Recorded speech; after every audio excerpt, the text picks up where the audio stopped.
What's going on, guys? It's Goalazio here. Welcome back to another FIFA 21 career mode tutorial. Guys, today I am bringing you a Road to Glory tutorial. It's how about you go spending £1 million in your brand new career mode saves. Let me know in the comment section below who you're going to be going in your career mode saves. Be interesting to see. But today I'm actually going to be bringing you some tips to actually spend that cash.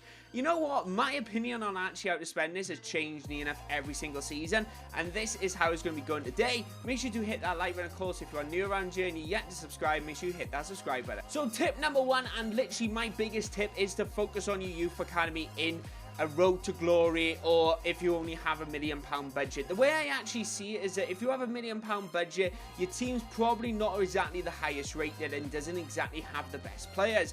If you actually start off a youth academy, it brings in a really good aspect to actually going, right, when I sign these players, they can jump straight into my side. Unlike some players that you might sign, it might not work out straight away.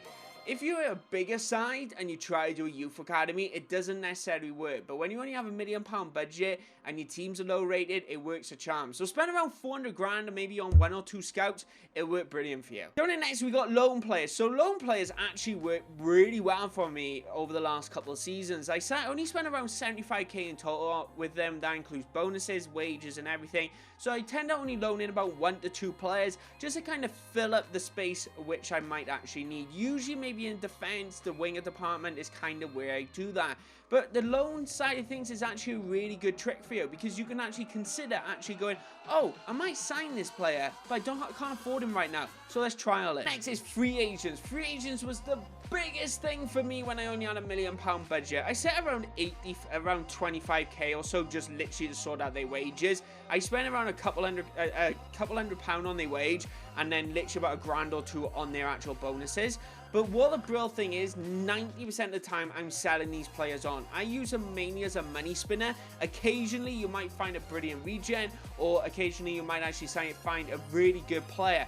But it actually helps you get promoted a lot of the time, because you can sign players which are around maybe 70 rated or so, maybe late 60s, for a side in League 2, which is absolutely perfect. So put 100 grand aside and get yourself some pre-contract players. This is perfect.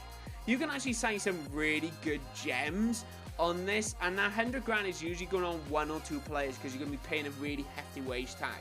But the brilliant thing with this is the fact that you can just sell them on in a season or two, and you got yourself a really good budget. One thing with £1 million budget I see as investment for the future, because you can't really buy big now. It's about investing little now and getting big returns a season or 2 later when you really truly need it. And doing that with a few pre-contracts is perfect. So coming in next, guys, is a 350 grand of your actual budget, which is going to put perfectly for a stepping stone player. So what is a stepping stone player, may I ask? It's a term that I coined, and it is simply a player which has decent potential, probably late 70s or so, only around high 50s, low 60s rated, and you sign them for a very cheap price, but perfectly grows enough to help your side get into the next stage, but doesn't take you to the final destination. So what you do, you sell them on just before they get past their peak, so you can actually make yourself a really decent profit on them. So a stepping stone player is really good from that front. It's worked out brilliant for me. A really recommendation is Courtney Senior. The guy was incredible for me when I signed him. So now you'll notice there's a little bit of budget left over. Definitely keep that aside just for emergencies. That's the best way to put it. I like to have it just in case. There might be a few wages which might come out, which might catch you off guard,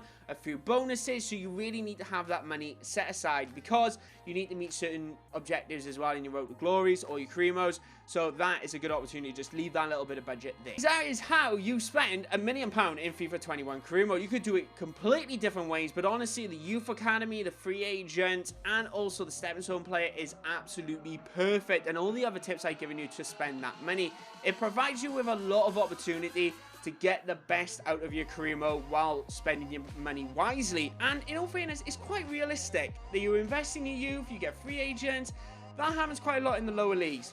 Let me know your thoughts in the comment section below. If you have any tips for you guys in the comments, let me know what you would spend £1 million on. It'd be good to see your thoughts in the comments. But anyway, guys, my name is Goalazio. I want to say thanks for watching. Like I said, hit that like button and comment below. And if you are new around here, don't forget to subscribe. But anyway, guys, I'll see you guys next time. Jack it up.